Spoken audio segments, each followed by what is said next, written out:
If TNC don't ban it, NIGMA will pick it. I think at this point, it's just a sign of strength. It's like, until people ban our Ember and OD, we will play them every game. Yeah. I got no issues with the Ember, depending on what TNC grab right here. Team ban. And of course, NIGMA will have the final pick. So there's the Huskar. Oh, yeah, that guy. Okay. Talked about him, I think, a little bit during Game 1's draft, but very excited to see him. He finally feels like a real hero. We mentioned this on the podcast that for so long, Huskar felt too one-dimensional and almost like undying level too early game. And now you can scale a little bit. You're jumping around, you're knocking people back, and you can just play like a nice, aggressive, mid-tempo kind of core. Yeah, he's in this like weird spot now too where like we had a couple games in the minor where he wasn't doing that hot, and then the one iconic one that people have found a very good reason to complain about is that he was really far behind, and then he just filled his inventory with neutral items. And you're like, oh, well, suddenly even though you shut this guy down in lane, just because of the way his spells work, this hero is still incredibly strong with like those items that he's supposed to only get if he had a good lane, and so it got kind of awkward, and he absolutely crushed the game despite not really having an amazing performance to start. Yeah. So we'll see if TNC can abuse that same idea here. As they will remove the Earthshaker here, trying to make sure there's no solid initiation here from TNC, and that is definitely looking like a lacking presence for them at the moment. It's really just a Huskar jump. Can they fit in a puck here? I feel like that's what they need, a Dream Coil-esque. Yeah, Tims can play it. They could do a 4 puck with the KP ABBA. Might be a little unconventional or what have you, but no, I mean there's no catch right from NIGMA. The only thing they have is Avatos, and if you ever do that, then you have the phase shift. You can just like get out in the middle of the avalanche. I also like having 2 forms of AoE silence. Gust and Rift makes the Omni Knight and Shen's life just a little more annoying. Guys, did we ban the Ember? They're having the discussion. It's like, okay, well, if they pick Ember, then we're just going to lane the Huskar versus the Ember, and so then what? Okay, so then what are we going to pick instead? No, okay, we're going to ban the Ember, guys. We did it. And we're going to get that Venomancer. So it comes out, and then we're going to get a Wind Ranger, and let's play some Dota 2. All right. Textbook Dota. Yep. Well, I like the Veno for all the reasons listed before. Yeah, you kind of sniped that. Veno with Huskar, you've got a lot of damage over time. The dots are nasty. Now, this still doesn't solve the one problem we listed of the initiation. So what it does do, though, is that you plant. Much like the bananas, you plant when taunting. You plant wards and you march, much like March will march them as their leader, towards objectives, and you initiate on buildings. And you say, come fight us. Currently, NIGMA, their initiation's also not that incredible. Last time they had the Ember to really give GH a lot of breathing room and create good options for Weehaw. So I thought they wanted something with better stuns to maybe do some shenanigans with like a Miracle OD. But they will instead give Miracle his own hero, and that will be the Slark. So potential Silver Edge buyer theoretically versus the Huskar if things get out of control, but could also just do a standard Slark build and be pretty happy here, I think. Yeah, we talked about Slark having some counters, and when you can 10th pick him, those fears melt away. All right, so if I am TNC, they did have to, because they did have to pick the Venomancer, that means they have to go to that whole situation we discussed at the beginning with the Tim's Vengeful Spirit and march on the Ava. What is the bad lane matchup? Is there really any? The Omni Knight 1v1 versus the Veno. Was that? Might end up happening here. That seems kind of okay for both. I would think I'd rather be the Veno in that matchup. The way that KP plays it, probably, because he just wants to get his bots and be this constant split pushing threat across the map. It might be a hard game to play that, though. That might be partially why they went for this Slark pick, too, is that they know that KP really likes to play solo on this strategy. And so if you initiate on him, As long as you don't like burn your pounce right away, what does he do? Even if he casts all his damage spells on you, you should be able to kill him first. And if he tries TP, you just have your pounce held. Your future is grim. Costing Nothing So touches I was the adjusting a heart couple of stream settings there, but sorry if you mentioned this, but how does Huskar fare against Slark? I always thought Huskar was favorable, at least for a pretty decent chunk of the game when you're trying to team fight. I would say not that well, just because the way that Huskar wants to play, he wants his target and he wants to stick on them, right? And then Slark can always just hit the button of, okay, I don't feel like doing this anymore. Either by pouncing away or by just straight up shadow dancing. That's really the problem. Yeah, I guess my head's just at tempo matchups where Huskar can play fast when Slark historically has wanted to sit back, farm that Shadow Blade. I guess that build is kind of fallen by the wayside now, and Diffusal or Drums something first makes a lot more sense. But yeah, it's I mean, there's still some issues, right? Because you can't dispel the Burning Spear stack, so that's something, right? Slark can't like decide the fight based off of that. He just uses mobility or his invisibility instead. Invisibility being the ultimate in that case, but. Let's see. Any wards he can scout out this time? Doesn't look like it. Just very stable wards here. I think NIGMA used the same ward on the Dire side. All 3 games now. We move into... We haven't really talked about this, but this is the 3rd game in a row where the teams will both be on their respective sides here. NIGMA on the Dire and TNC on the Radiant. Kind of interesting. Yeah. You're right. Yeah. Actually, didn't even check what they chose before. It looks like... Oh, I didn't get to see the little thing. Now that it's built into the client, it'd be nice if it showed up in the on our screen. Oh yeah, a little historical drop down, a little tab or something. Yeah, but that's Pretty sweet. so this time TNC making it well known that they're going to be playing these heroes up top. They're not hiding behind or anything. So March begins his initiation on the boundary. GH is going to try and make the toss play while we have a fight in the river. GH unsuccessful on his toss attempt.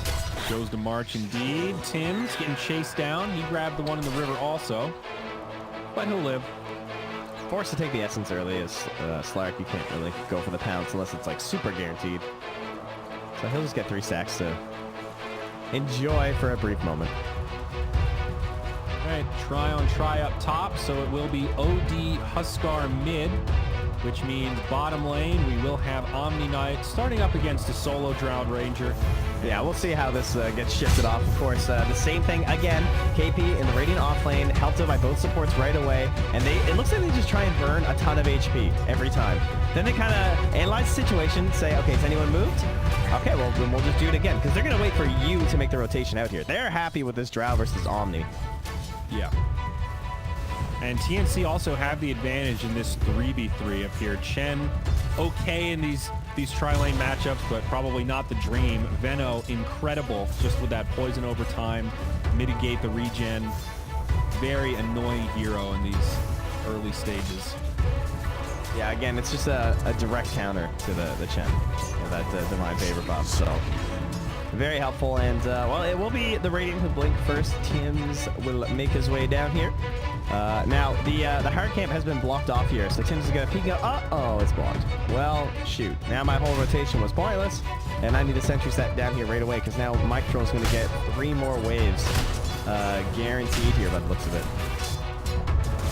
And that's why they're trying to double deny this back here, but that's not going to work. So now Tim's...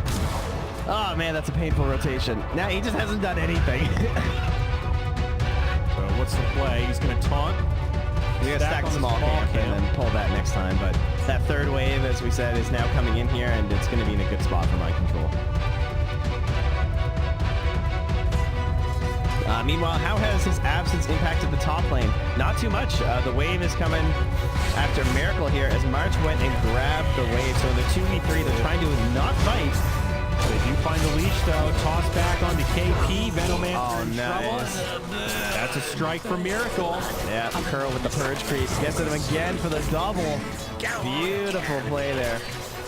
Ouch. Amazing for Miracle. That is actually a really nice creep to have when they're trying to manipulate the creep wave like that. being able to stop them from being able to commit to those shenanigans with the big slow. Not only did Slark get those kills, but he is dominating CS right now. 15-5 compared to the 8-6 Drow Ranger on the other side of the map. Yeah, they kind of missed their big payoff here of the big Veno pull with the Ava, right? Because both of them died while that whole creep wave gets pulled over here. So now things are just really awkward. They died with it again. Just need that toss back. And the Purge creep, yeah, he's dead. GH with the rotations. Easy pounce for the Slark. Leash is there. March on the run, but the slow is just overwhelming. It only takes level 2 creep. It's a 5-second duration Purge. Yeah, they got issues. Meanwhile, in the mid lane, issues a little bit for Armel. Getting a bit spicy there as Weehaw is going in. Oh, yeah. I believe he's quite dead, so a little bit of damage there. But easy grab. Gets in to make it an easy kill. Nice movements. Big a 4-0 start. Bummer, though, for TNC. This is brutal. Huskar, not the hero that wants to be dying at 4 minutes by any stretch of the imagination. Drow off to a little bit of a slow start. And this off lane, not great for TNC. So this is, I don't want to say 3 lanes lost, but certainly in 3 lanes. I would say bottom's okay. Like, the Omni's forced to pull. He's being harassed by the Venge. He actually just had to give his regen over to GH. And GH is also sitting under that same ward that spotted him when he was playing on the Earthshaker too. So this ward's been really good for shutting down the way that GH likes to play and pressuring this mid lane. And it'll get better for the Drow as she levels up. More damage, easier to last hit, and just a little bit less. Oh, another leash up top.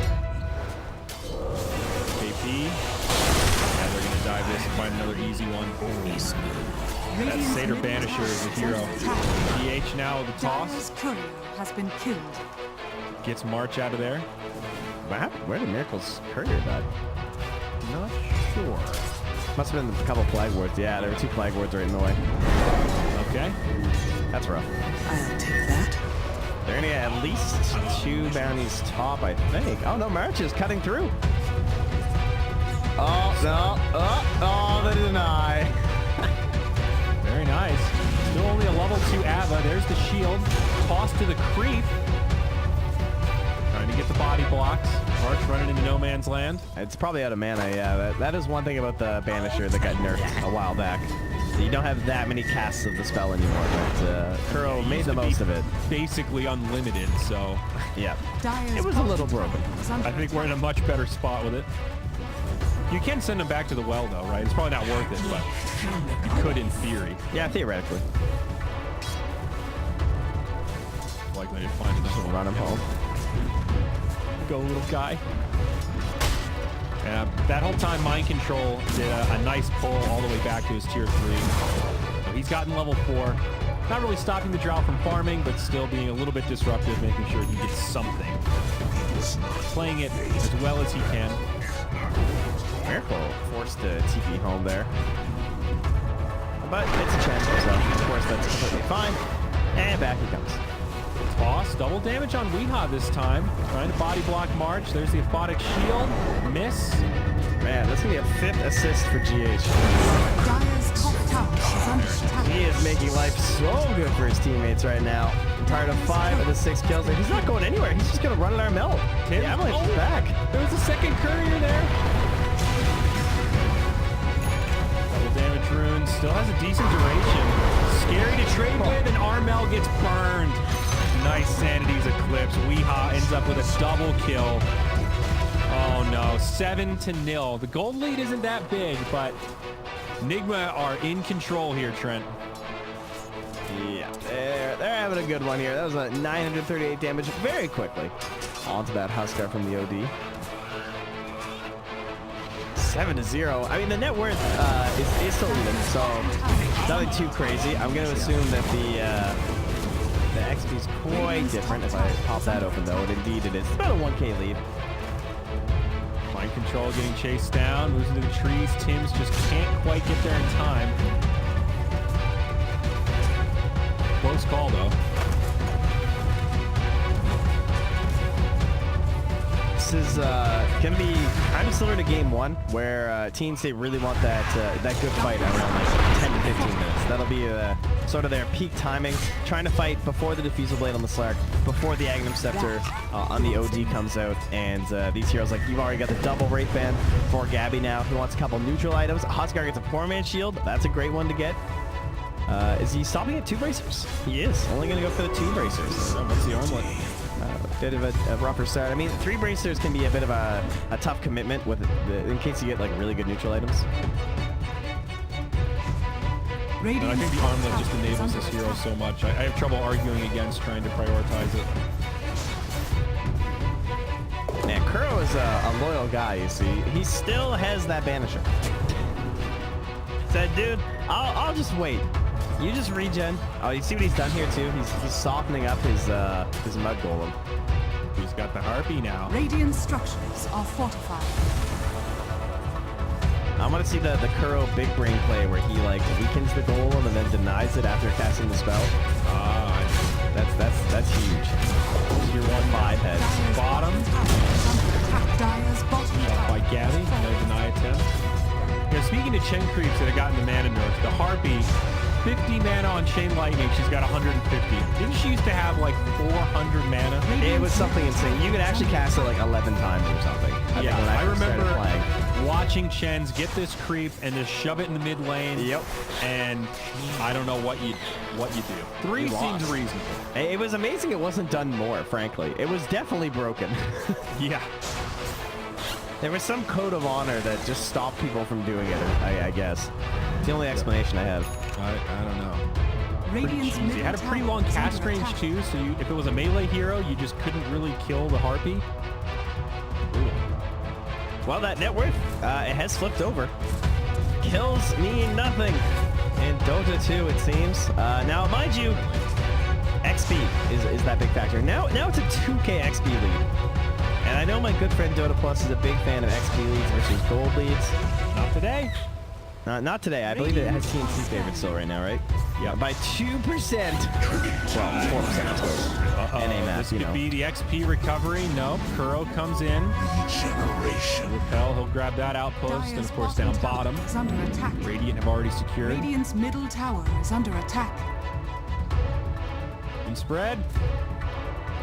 I'm concerned for the TNC Veno whenever it's not like top 3 net worth. And like he's 5th, and that's not terrible, but he's a long 5th. He's like 700 gold behind Weehaw, and this guy needs to be like really rich because now he can't play KP Veno style. He has to play I need a 4-staff in this game Veno. Like it's not the boots of travel. Now, to be fair, I guess like the Plague Wards are more important in this game. In the actual team fights, it's not really like a big split push game for him here. He doesn't have any points in the Gale yet. He's just like focused on being active and engaged in the team fights to try and capitalize on the fact that they have this early game value of a Huskar and a Drow. So maybe he'll go like 4-staff Greaves because of that. Damage on the mind control down bottom. Level 6 still has a purification. Should be okay. Narrowly. That multi-shot there. Yeah, this build on Veno is also really good for farming. I think that's part of where this gold difference is coming from, is that he's able to sit in the jungle and farm reasonably quickly. Even though Omni Knight's hanging around, Omni's the lowest on his team. He's got nothing. You know, he's not really playing a 3 right now. Gabby, though, gonna get caught near the outpost. He's got plenty of damage, and it's a dead Drow. He did counter kill the mind control, though. The death throws there. I think MC still got the... Oh, no, he didn't get anything. I don't have the fight recap yet. Let's see. Did he get XP? Nope. Not according to the recap. I don't think it's pop yet, though. That's for the other kill. Oh. On the Abba, I think. Yeah, I guess you're right. So, again, Abba was forced to, like, sit mid. So Martin's trying to, like, protect Armel and help him get some farm versus the OD. But he's just free food to the OD whenever Weehaw feels like it. Listening to drop their sandies on him. The Keen Optic is legit. I feel like every time I see that item drop, my eyes just light up a little and go, oh yeah. Oh, a DD rune will say, well, we'll take this a little early. I mean, it's not that bad. They already have the armlet, so it's definitely possible. There's no points in the curse, though. This might be one of those games where you'd be like, oh, that value point would have been pretty handy, dude. They're going to get away with this, though. NIGMA either seem unaware or not too concerned. Immortality.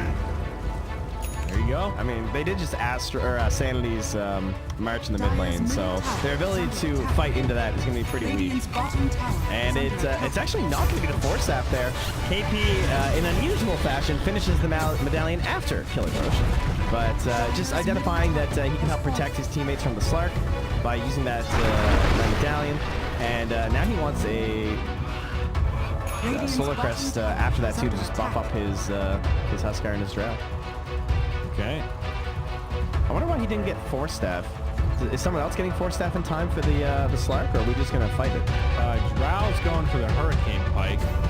Radiant's I think bottom that's it tower for is now. under All the I guess Dominator, shoot up revenge. Yeah, that's it. Maybe the thought process is that even if we get pounced, we're still just gonna be fighting anyway, so I don't need to free you, but pretty rough. Then again, you know, Huskar are notoriously susceptible to the physical, I suppose. Not that it really goes that way anymore. He's only got 38% magic resistance. The triple bracer makes him feel a little bit more like old Huskar. Radiant's middle tower is under attack. Love Halberd though. Top tower is under attack. Real good item, especially when you can grab it early on an armlet hero. Dude, Sanj is insane. Like, Sanj is just crazy. That item feels so good on any strength core right now. It's so easy to build. I completely agree. Radiant's bottom tower is under attack. Gabby is being scouted out here by GH. It looks like Gabby knows. Yeah, he's gonna ping it. They got a ward here for sure. Good call from Gabby. Meanwhile, Miracle looking for farm in the back lines here, cutting waves, scouting the fact that KP's behind that tower. Radiant's middle tower is under attack. And he's gonna start pulling away here. The problem will be, what can TNC get done with its Aegis? Because I don't think NIGMA have any real reason to fight them. Use a blade on Slark, I think, has come out. So Yeah. little item peak there, but yeah, not a huge incentive. Well, how do you dive Venom, right? They're just gonna do a toss. Oh no, they're not. Oh, they haste her. Avalanche, toss on the Miracle. Easy. Dude, that was sick. I did not see the haste route. Dude, that was hype. So I'll hasten, I'll toss him, and I'm just gonna instantly TP. Because I know that I'm gonna take a bunch of damage and they're gonna rotate someone in. Yeah, that was pretty cool. There's a layup. And Miracle says, hey, let's just go for some stats. I want the Scotty. Give me an eye, baby. In that time period, what did they get though? They got the top tower taken down, it looks like. My thrift reward. Mid and top. Now dead for NIGMA.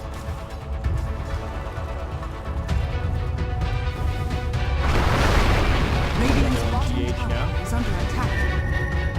Well, I don't know. I'm not feeling too good about TNC right now. This feels like it's going to be very precise to win this game. They need some real good team fights coming out now. And they got Sarge.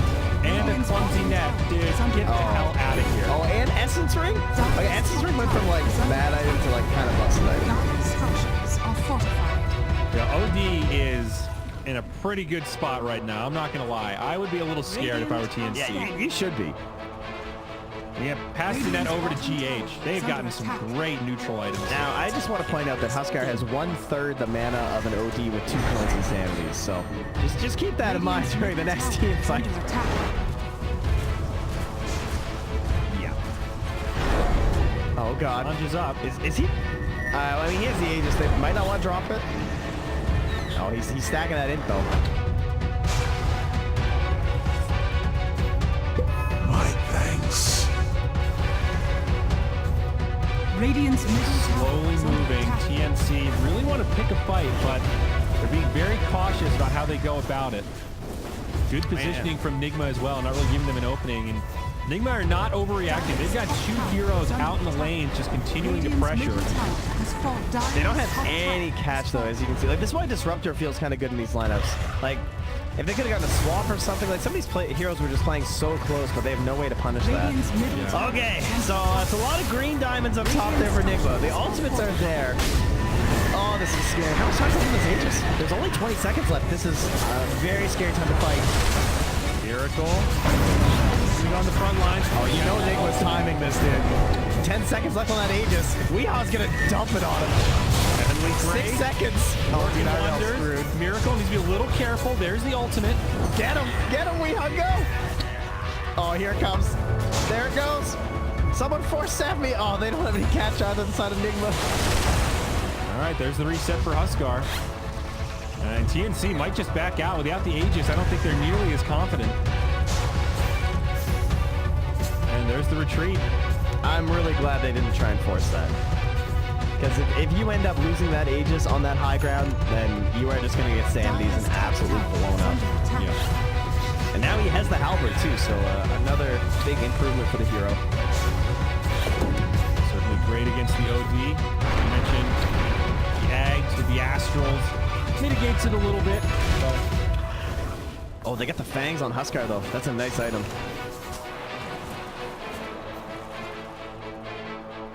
Great. And KP, I noticed that he was saving his gold and he didn't, even though he bought the Crest recipe, he recognized that he needed boots of travel to the bottom lane. So he stopped finishing it out on the ultimate orb and went back for the bots.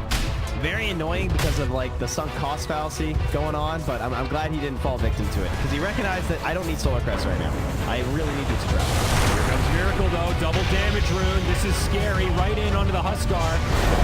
It's the Heavenly Grace. There's the setup. Oh, he's just getting isolated right now. They're going to break this fight up as the Sark jumps in onto the back line. Swap from the Venge, the GA, but KP goes down. They've lost 2 on the side of TNC, and Miracle is not done yet. He jumps in onto Armel. Another Astral. Armel just cannot stack up the damage. Does get off. Oh, they can't even fight them, dude. They can't do anything. It's going to be a clean sweep. A 5-0. NIGMA completely roll over TNC. The OD Aghanims in full force here, bud. With the Centaur boys, man. Just tab stun. Tab stun. Easy setups from the Astral. That was clinical. All right. I feel like that's a team fight that I wish we could go back and watch in like half speed just to see the continual disruption. Like, I want to watch that from Armel's perspective. I don't think he did anything. No, it was very depressing. He, I mean, he got Astral. 5k damage, but yeah. Yeah, that was a super sad fight. I mean, Drow did 400 damage that team fight. The Abba did more damage. By putting shield on full die. Battle at the outpost. It's Miracle again in the front lines. This time OG uses the ultimate. 2 more heroes evaporate from the battlefield. They grab one more. Now Drow Ranger gets run down. This could be a quick game 3. 19-1 at 20 minutes. Yeah. NIGMA talked about this a lot in their interviews at the minor, where they said they felt like they had a really good read on their enemy team's timings in a lot of these games, and that's why the PL was working out so well for them, is that they never panicked, and they always recognized what their timings were and when they were going to win the game, and just don't freak out. And that's what they did again. They didn't take any bad fights when they were in a slightly compromised position. Like, this wasn't like an out-of-control Huskar Drow game, but they still had the ability to 5-man and start moving through lanes, and NIGMA did not try and contest that. They just said, we know that once we have this Aghanims, the game's going to be really easy. Once Miracle's a couple items, piece of cake, and now he's going to be super beefy with a full Scotty. Nearly complete here, just 500 gold away. Yeah, the Aghanims on OD definitely was a game changer. NIGMA definitely played that really well. They were also smart enough to wait for a double damage rune to spawn before initiating, and that certainly made it a lot easier. I mean, Miracle was just jumping in the front line, doing big damage. There was no stopping that Slark. Well, Kuro really enjoyed that last team fight, and he said, you know what would be better than 2 Centaurs? I think I'm just going to get 4 Centaurs. So, you just Astral them, and I'll just chain stun them for 8 seconds after. How's that sound? That sounds pretty good. That sounds a little busted. Yeah, I think he pulled the calculator out on that Harpy. It was just like, yeah, you did some stuff earlier on, but we've got bigger plans in store. We need to demoralize TNC with this victory. A win is not enough. Will TNC get another kill? I kind of think they won't. I don't know if they have the burst damage to do it. Yeah, I think against Chen and Omni Knight, I really don't think they're going to. They might pick off GH. That's the only thing I can see. I could see GH making an aggressive play and sort of sacrificing himself to set up a good team fight or something like that. But the only problem is he can just TP unless there's a Venge swapping or stunning. Yeah. He also has a Yules now, so he can afford to be pretty aggressive. They're going to jump in onto Armel, toss gets out again. G8 has been on point this game. Huskar doing everything he can as he makes it back up to the high ground. Miracle, not a fear in the world, gets to Heavenly Grace, jumps in. Now, Benno did get off an ultimate, and that will, I don't want to say scare them, but remind NIGMA that, yes, indeed, there's a tier 2 tower here, so we could tie they into an immune tier 3 as they find Armel again. Huskar sustaining until Weehaw starts landing the right clicks. Now OD needs to be a little bit careful. March, no borrowed time. Oh my, that's a Sanities, that's a dead KP, and it's a dead Gabby. GG, not another death on the side of NIGMA, 25-1, a clinical finish for game 3. NIGMA is here, and they are hungry for a win. Man, they just like wrote down some timing, some items, and said, all right, until that, we're just not going to engage.